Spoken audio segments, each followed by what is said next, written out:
Saikrishna missing mystery ఏపీని షేక్ చేస్తోంది. పొలిటికల్గాను issue కాక రేపుతోంది. వైసీపీ నేతల పరామర్శలు, ఆ తర్వాత మాజీ సీఎం జగన్ వెళ్లి సాయికృష్ణ కుటుంబాన్ని కలవడం హాట్ టాపిక్గా మారాయి. ఇక సాయికృష్ణ తల్లి ఫిర్యాదుతో కేసు దర్యాప్తు శరవేగంగా సాగుతుండగా సీఎం నుంచి పిలుపు రావడం ఆసక్తికరంగా మారింది. సాయికృష్ణ కుటుంబ సభ్యుల్ని పిలిపించుకుని మాట్లాడారు సీఎం చంద్రబాబు. వాళ్లకు ధైర్యం చెప్పడమే కాదు, ప్రభుత్వం అన్ని విధాలా అండగా ఉంటుందని అన్నారు. తమకు న్యాయం చేయాలని సీఎంను తల్లి విజయలక్ష్మి కోరగా తప్పు చేసిన వారు ఎంతటి వారైనా శిక్ష తప్పదని హామీ ఇచ్చారు చంద్రబాబు. సాయికృష్ణ కేసులో ఉన్నత స్థాయి దర్యాప్తుకు ఆదేశించామని వాళ్లకు తెలిపారు. ఇప్పటికే సిఐ నాగరాజును సస్పెండ్ చేశామన్న చంద్రబాబు త్వరలోనే నిజానిజాలు బయటకు వస్తాయన్నారు. తమను అన్ని విధాలా ఆదుకుంటామని సీఎం భరోసా ఇచ్చినట్టు తెలిపారు సాయికృష్ణ తల్లి విజయలక్ష్మి.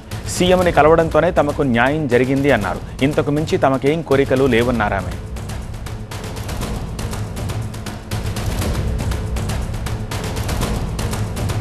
సీఎం గారిని కలిశాను. నాకు తగ్గ న్యాయం చేశారు ఆయన. నా బిడ్డ కేసులో నాకు సాయం చేస్తానన్నారు. నాకు తగ్గ న్యాయం చేశారు.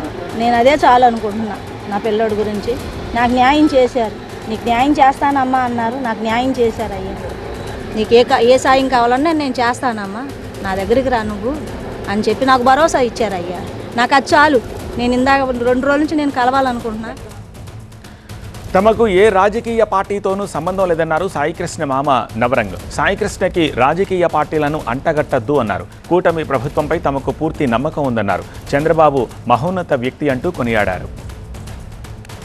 మేము ఈరోజు అందరం కలిసి చంద్రబాబు గారిని కలవడం జరిగింది. చంద్రబాబు గారు మా సిస్టర్ గారితో ఒక గంట సేపు ఆమె బాధలన్నీ విని ఆమెకి ఏ విధంగా న్యాయం జరిగిద్దో ఆలోచించి ఆమె కష్టాలని తీరుస్తానని భరోసా ఇచ్చారు. అంతేకాకుండా ఆమె ఎవరైతే అన్యాయం చేశారో వాళ్ళ మీద క్రిమినల్ కేసు కట్టి, వాళ్ళ 302 కేసు కట్టి వాళ్ళని సబ్ జైలుకి కూడా వేస్తానని హామీ ఇచ్చారు. ఆల్రెడీ అలాగే కేసు కూడా కడతం జరిగింది. చంద్రబాబు గారు లాంటి నాయకుడు ఆ తల్లి బాధ విన్న తర్వాత ఆ తల్లి బాధలు తీర్చడానికి ఆయన ఇచ్చిన భరోసా అంతకన్నా ఆ తల్లికి ఇంకేమీ అవసరం లేదని మా మనసుకు అనిపించిందండి. మాకు అంతకు మించిన ఆయన ఇచ్చిన భరోసాని మించిన మాకు ఇంకా ఏ కోరికలు లేవు. ఏదో ఒక స్టేషన్లో జరిగిన ఇన్సిడెంట్గానే మేము చూస్తున్నాం. అది కూడా పోలీసు వాళ్ళు ఎంక్వైరీ చేస్తున్నారు. ఆ ఎంక్వైరీలో ఏం తేలిద్దనేది తెలుసుకొని చంద్రబాబు గారు ఒక సిట్ కమిషన్ వేశారు. ఆ అధికారి గారు అన్ని విషయాలు వెల్లడించి ఆ తల్లికి న్యాయం చేస్తారని చెప్పారు. ఎవరైతే సాయికృష్ణ విషయంలో అన్యాయం చేశారో వాళ్ళనే శిక్షించమని మేము అడిగాం తప్పితే మాకు ఈ రాజకీయ పార్టీలు, ఈ కులాలు, మతాలు వీటికి సంబంధం లేదండి. మాకు ఈ రాజకీయాలకు ఏ విధమైన సంబంధం లేదు. మేము కేవలం అభిమానులు మాత్రమే కానీ మేము రాజకీయ నాయకులం కాదండి. ఒక తల్లి బాధ అర్థం చేసుకొని చంద్రబాబు గారు వాదార్చిన విధానానికి మేము ఆయనకి చేతులు జోడించి సవినయంగా నమస్కారాలు తెలియజేసుకుంటూ సెలవు తీసుకుంటున్నాం. మరింత సమాచారం మా అసోసియేట్ ఎడిటర్ ఈశ్వర్ అందిస్తారు. ఈశ్వర్, చంద్రబాబుని కలిసి వచ్చిన తర్వాత సాయికృష్ణ తల్లి మాకు న్యాయం జరిగింది అంటోంది. మేనమామేమో మాకు భరోసా ఇచ్చారు సీఎం అని అంటున్నారు. సీఎం నుంచి దొరికిన హామీ ఏంటి? ఆ భరోసా ఏమిటి?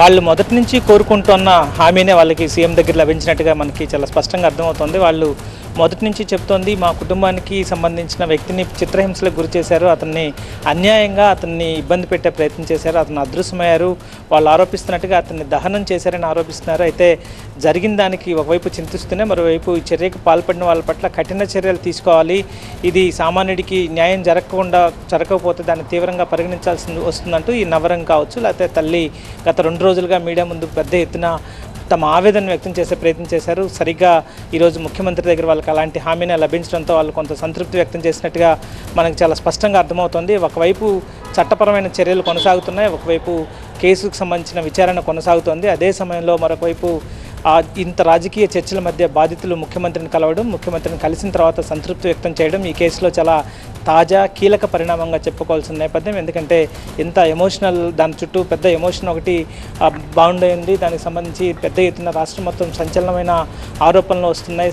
కేసు సంచలనమైన అంశాలను బయటకు తీసుకొచ్చే ప్రయత్నం చేస్తుంది. రాష్ట్రంలో ఇప్పటివరకు ఎప్పుడు జరగని విధంగా ఒక వ్యక్తిని పోలీస్ స్టేషన్కి తీసుకెళ్లడం, అక్కడ చిత్రహింసలు పెట్టడం, లాకప్ డెత్ జరగడం, అదే దాన్ని వాళ్ళ తల్లిదండ్రులు ఆరోపిస్తున్న విధంగా చెప్తే వాళ్ళని దహనం చేశారన్న ఆరోపణలు కూడా వచ్చిన నేపథ్యంలో దాని చుట్టూ చాలా ఎమోషన్ బౌండ్ అయి ఉంది. అయితే ఒక్కసారిగా ప్రభుత్వం చాలా కీలకంగా క్రియాశీలకంగా వ్యవహరించిందని చెప్పుకోవచ్చు. ఒకవైపు చట్టపరంగా చాలా తీవ్రమైన చర్యలు తీసుకుంటున్నాయి. ఎందుకంటే కేసుకు సంబంధించి నిందితుడిగా పేర్కొంటున్న సిఐ పైన ఇప్పటికే క్రిమినల్ కేసు, అందులోనూ 103(1)(b)(1) BNS అంటే అది దాదాపుగా మర్డర్ కేసుని రిజిస్టర్ చేసినట్టయింది. సో దాంతోపాటు మరొకవైపు సమాంతరంగా ముఖ్యమంత్రి పిలిచి వాళ్ళ ఆవేదనని పూర్తి స్థాయిలో విని గంట పాటు విని వాళ్ళకి న్యాయం చేస్తాను, చట్టపరంగా ఎవరు ఎంత పెద్దవాళ్ళున్నా తప్పించుకునే ప్రసక్తే ఉండదు. అలాగే మీరు ఎవరైతే మీ అబ్బాయి విషయంలో చట్టపరంగా తప్పు చేశారో వాళ్ళకి కఠిన శిక్ష పడుతుందని చెప్పి ముఖ్యమంత్రి స్వయంగా హామీ ఇవ్వడంతో ఆ కేసుకు సంబంధించి ఆ కుటుంబ సభ్యులు మేము కోరుకుందిదే, మేము రాజకీయ నాయకులం కాదు, మా కుటుంబంలో జరిగిన ఒక తీవ్ర ఆవేదనకి తీవ్ర ఘటనకి మేము కలిసిపోయాం,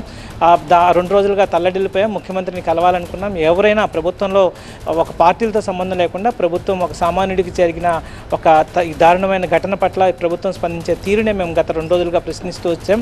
సో సరిగ్గా ఇప్పుడు మేము ఏమైతే కోరుకున్నామో అదే జరిగింది కాబట్టి మేము ఎందుకంటే ఏం కోరుకోవట్లేదు అంటూ కూడా కుటుంబం ముఖ్యమంత్రి కార్యాలయం నుంచి నిష్క్రమించింది కొద్దిసేపటి క్రితమే. సో ఇప్పుడు 2 ప్యారలల్గా జరగాల్సిన పరిస్థితి కనిపిస్తుంది. ఒకటి చట్టపరంగా, ఎందుకంటే దీనికి సంబంధించి కేసు రిజిస్టర్ అయింది, మరొకవైపు దర్యాప్తు కొనసాగుతుంది, మరొకవైపు ఒక ఎంక్వైరీ కమిటీని వేశారు, అదే సమయంలో కోర్టులో హెబియస్ కార్పస్ పిటిషన్ ఉంది. సో ఈ మూడింటిని యథావిధిగా వీటిలో ఈ న్యాయ ప్రక్రియ అయితే కొనసాగే అవకాశం చాలా స్పష్టంగా కనిపిస్తుంది.